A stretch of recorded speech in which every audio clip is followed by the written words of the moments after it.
What if my psychosis got into the family?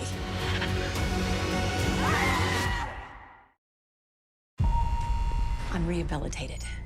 I've learned my lesson. I am no longer a danger to society.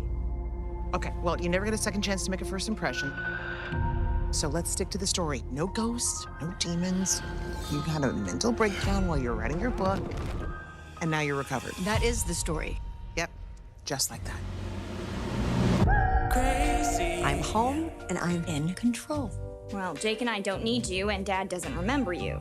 Was I a good husband? Oh, Terry, you were the best husband. I really want to focus on this family. Anyone here in favor of that? No, thanks.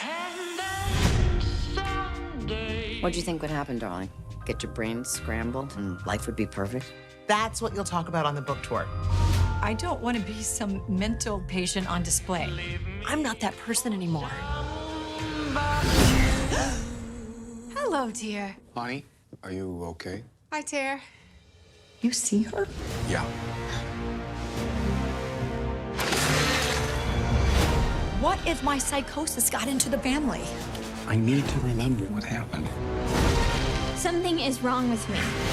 I feel like I'm losing control. Maybe. You're a genius writer. Thank you to Pat Phelps for reading that dirty chapter. Mrs. Phelps will now sign copies of her book before it gets banned. Pat, you let me in, and there's no escape. I'd give anything to make this all good again. Hi, Pat. I could help you, but it'll cost you.